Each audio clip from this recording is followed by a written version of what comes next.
जय श्री सीताराम। एक प्रश्न मुझसे बार बार पूछा जाता है। पहले तो जब मैं भी छोटा था तो मेरे मन में ये प्रश्न आया करता था और आप सभी के मन में भी ये प्रश्न आता है। ऐसा कहा जाता है कि आप धर्म की पुस्तकें, जिन्हें हम ग्रंथ कहते हैं, ये आप पढ़िए, इससे आपके दुख दूर होंगे और परेशानियां दूर होंगी और चीज़ें सब आसान होंगी, है ना। या तो राम राम जपो या कृष्ण नाम जपो तो इससे चीज़ें ठीक होंगी। लेकिन जब हम प्रैक्टिकली ये देखते हैं तो क्या हमेशा ऐसा होता है?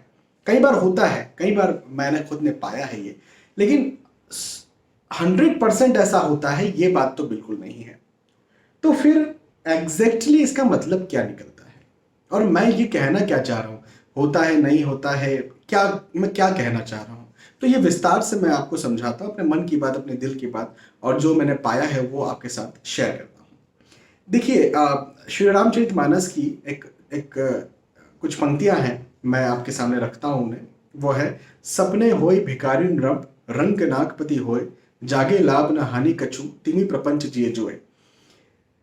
मतलब सपने में, सपना यदि हम सो रहे हैं, हम सपना जब देख रहे हैं, तो भिखारी भी राजा हो सकता है सपने में, और राजा भी जो है वो भिखारी हो सकता है। लेकिन जब हम जागते हैं तो न लाभ होता है न किसी प्रकार की हानि होती है ना। भाई भिखारी को सपना में राजा बन गया तो उसका कोई लाभ भी नहीं हुआ, हानि भी नहीं हुई। राजा को सपना भिखारी बन गया, ना उसका लाभ हुआ ना हानि हुई। हमें जो भी सपना देखते उसका ना लाभ होता है ना हानि होता है प्रैक्टिकली, है ना। तो जगत को जो है सपना कहा गया है। हमारे शास्त्रों में इस जगत को सपना कहा गया है और एक मिथ्या कही गई है। मिथ्या इसलिए कही गई है क्योंकि हम यहाँ पर कितने समय तक के लिए रहते हैं? भाई कितने सालों तक रहोगे आप? 100 साल, 200 साल, 500 साल, 1000 साल? कितने साल तक आपने रहना है? मैंने कितने साल तक रहना है? तो एक एक निश्चित समय है ना। उस निश्चित समय के बाद हमें कहीं ना कहीं जाना है। वो कहाँ जाना है? तो जहाँ जाना है वहां जाकर के हमारी नींद खुलेगी। मतलब ये तो ये जो जगत है, ये छोटा सा जो जगत है, ये छोटा सा जो समय है, ये बिताने के बाद, यहाँ पर सोने के बाद, यहाँ पर सपने देखने के बाद फिर हमें कहीं और जाना है और वहां जाकर के फिर हमारी नींद खुलेगी और वो हमें सच्चा एक एक जगह, एक नज़ारा वहां पर दिखेगा, है ना। तो मुख्य बात यह है कि हमें राम राम भजना है, कृष्ण नाम भजना है। ये क्यों भजना है? क्योंकि हमें जो इस सपने से, इस जगत से, ये जो टेम्पररी वर्ल्ड है, यहाँ से निकल करके कहीं परम हमेशा की जगह पर जाना है ना। वहां पर हमें जाना है और वहां पर जाने के लिए हमें यहाँ पर राम नाम या कृष्ण नाम भजना है, क्योंकि हम जिस जगह से प्रेम करेंगे वो हमें मिल जाएगी। एक एक बहुत फेमस डायलॉग है एक मूवी का, बड़ी शिद्दत से, मुझे अच्छे से याद नहीं आ रहा, आपको तो याद आ जाएगा। अम, शिद्दत से किसी की यदि आप चाहत रखते हो तो पूरी कायनात भी उसे मिलाने के लिए आपके आपके साथ आ जाती है, ऐसा कुछ है। वो शाहरुख खान ने वो डायलॉग बोला, मैं अच्छे से डायलॉग नहीं बोल पा रहा हूँ, लेकिन वो बिल्कुल पूरी तरह से सही है।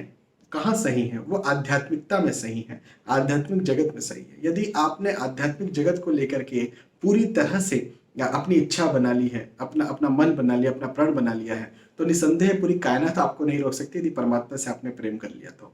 एक बात तो ये हो गई। श्री रामचरितमानस की भी एक लाइन है, पंक्ति है, जो माता सीता ने कही कि जही के जही पर सत्य सनेहु, सो तही मिलहि न कछु संदेहु। जिसका जिस पर सच्चा स्नेह होता है उसे मिल जाता है, इस बारे में कोई भी संदेह नहीं है। मतलब ये आध्यात्मिक जगत की बात है। यदि हम, मेरा परमात्मा श्री राम में, श्री कृष्ण में, गणेश जी आप कह सकते हैं, माता जी आप कह सकते हैं, यदि आप उन्हें चाहते हैं और यदि आपका वहां पर मन है, प्रण है, तो आपको वो मिल जाएंगे, इसमें कोई संदेह नहीं है। पहली बात तो ये हो गई। अब मुख्य बात पर हम आते हैं, जिसके लिए ये वीडियो मैं बना रहा हूँ। ये सब समझाना आपको बहुत ज्यादा जरूरी था, इस वजह से मैंने इतनी देर आपको ये बस सब बातें समझाई।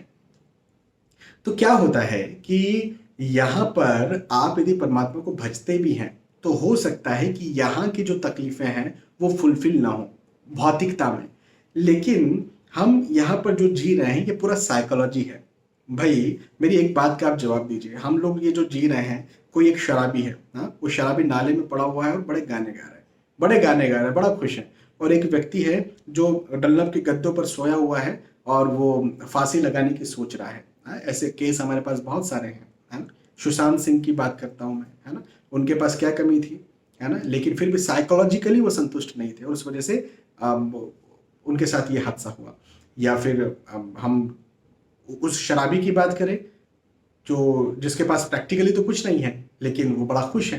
तो ये ओरल साइकोलॉजी है कि हमारे पास प्रैक्टिकली क्या है क्या नहीं है, उससे हम खुश या दुखी नहीं होते। हम साइकोलॉजिकली हमारे पास क्या है क्या नहीं है उससे हम खुश या दुखी होते हैं। ये एक बिल्कुल सच्ची वाली बात है, सच्चाई की बात है ये। तो जब आप राम नाम करते हैं, जब कृष्ण नाम करते हैं, सचमुच में आपको जब प्रेम हो जाता है, सचमुच में प्रेम हो जाता है, तो लिटरली आपको जो भी प्रॉब्लम्स होती है ना वो बिल्कुल बहुत अच्छी लगती है। एक और एग्जांपल मैं आपको देता हूँ। ये खासतौर पर यंग लड़के लड़कियां जो हैं वो ज़्यादा अच्छे से समझ पाएंगे कि जब किसी से प्रेम हो जाता है लड़के से या लड़की से, तो भरी धूप में भी कहीं साथ में जाने को बोले कि भाई समय तो मिलता नहीं है, तो भरी धूप में कहीं बाहर जाना है, साथ में जाना है, तो बिल्कुल बहुत ज़्यादा टेम्परेचर है, 45 डिग्री भी है, 47 डिग्री भी है, लेकिन फिर भी साथ में जाएंगे, बाइक पे जाएंगे, घूमेंगे। कोई ऐसी जगह, वीरान जगह पर भी जा सकते हैं जहाँ पर बहुत तेज लू चल रही हो और बड़ी बड़ी गर्मी हो, वहाँ पर भी जा सकते हैं और वहाँ पर भी उनको बड़ा अच्छा लगेगा। तो ऐसा क्यों? साइकोलॉजी। हाँ, सारी तकलीफें मिट गई उनकी। यदि उनको वहाँ अकेला खड़ा कर देते तो उस जगह पर किसी एक को, या किसी और काम से खड़ा कर देते, कोई समाज सेवा के लिए खड़ा कर देते या कुछ और, तो क्या उन्हें अच्छा लगता है? ये बात बिल्कुल अच्छी नहीं लगती। तो साइकोलॉजी, आपकी जो तकलीफ थी वो तकलीफ आपकी साइकोलॉजी ने बंद कर दी, खत्म कर दी। बस यही गणित है यहाँ पर भौतिक जगत में। भौतिक जगत में यही गणित है कि जब आप सचमुच में प्रेम रखते हैं, सचमुच में सच्चा प्रेम रखते हैं, तो साइकोलॉजिकली आपकी समस्याएं सब खत्म हो जाती हैं। और जब समस्या साइकोलॉजिकली खत्म हो जाती हैं तो आप इस जगत में, इस टेम्परेरी जगत में सुखी हो जाते हैं। इस सपने में आप सुखी हो जाते हैं। और सच्चाई तो कहीं और है, कहीं और जाना है हम सभी को। तो वहां के लिए आप प्रयत्न करते हैं, वहां के लिए आप प्रेम करते हैं, वहां के लिए आप वहां इच्छा रखते हैं जाने की। फिर पूरी कायनात जो है आपको वहां जाने के लिए बिल्कुल धकेलती भी है और वहां आप पहुंच भी जाते हैं। तो ये एक पूरी सच्चाई है कि आपके सुख दुख जो है, या एग्जैक्टली कहूँ तो आपके जो दुख हैं, जो तकलीफें हैं, वो खत्म हो जाएगी। राम राम भजो। कई बार भौतिक जगत में भी खत्म हो जाती है, मैं इस बात को मानूंगा।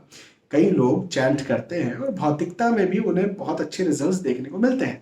लेकिन मैं एक बात बताऊं, जब मैं कुंडलियां देखता हूं तो जरूरी नहीं कि जो लोग चैंट कर रहे हैं या जो लोग राम नाम भज रहे हैं या कृष्ण नाम भज रहे हैं, हर किसी को ही भौतिक जगत में सुख मिले, जरूरी नहीं है। और मैं देखो, मैं एक प्रैक्टिकल इंसान भी हूँ, एक प्रैक्टिकल एस्ट्रोलॉजर भी हूँ, तो जो सच्ची बातें करूंगा, दकियानुसी बातें नहीं करूंगा कि कोई कुछ बोल रहा है, कोई कुछ बोल रहा है तो उसकी बात में हाँ मुझे मिलाना है, क्योंकि मुझे तो वही एक एक एक बात बनी हुई है कि भजो और आपकी दुख तकलीफें दूर होंगी, तो बस उसी बात का मुझे साथ देना है। ऐसी बात नहीं है। मैं प्रैक्टिकल बात करता हूँ, जमीनी बातें करता हूँ। तो वही जमीनी बात मैंने आपके सामने रखी है।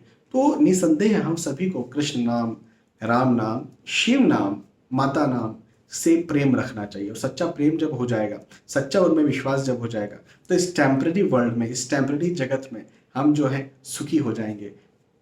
सब यहीं से है ना, वही मैं आपको समझाया, तो हम सुखी हो जाएंगे। और अंततः हमें जहाँ जाना है, हमारे घर को जाना है, जब इस सपने को टूटना है, तो हम वहीं पर पहुंच जाएंगे। और वहाँ तो भौतिकता भी, वहाँ की जो भौतिकता है भाई, वहाँ पर जो हमको फिजिकली चीज़ें मिलेंगी वो परम होंगी, वो हमेशा हमेशा के लिए होंगी, वो सत्य होंगी। वहां से कहीं नहीं जाना होगा। यदि आप वहां पहुंच गए, उस जगह पर पहुंच गए, इनके पास, श्री राम श्री कृष्ण के पास पहुंच गए, या शिव के पास पहुंच गए, माता जी के पास पहुंच गए, है ना।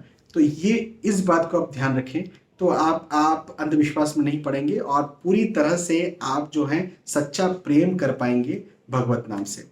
ठीक है। तो मुझे लगता है मैंने अपने थॉट्स आपके साथ शेयर किए और आपको समझ में आए होंगे या पसंद आए होंगे। यदि आपको पसंद आया तो मुझे बताइएगा।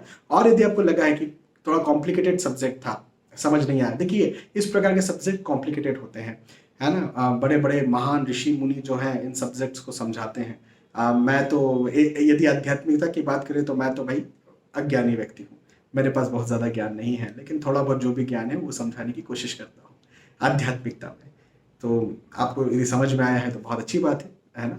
और नहीं समझ में आया तो कमेंट करके बताइए, और इस टॉपिक पर अच्छे विस्तार से चर्चा करेंगे, कभी लाइव भी चर्चा करेंगे। बहुत बहुत धन्यवाद। फिर मिलते हैं, तब तक के लिए आज के इस वीडियो आपसे विदा चाहता हूँ। जय श्री सीताराम।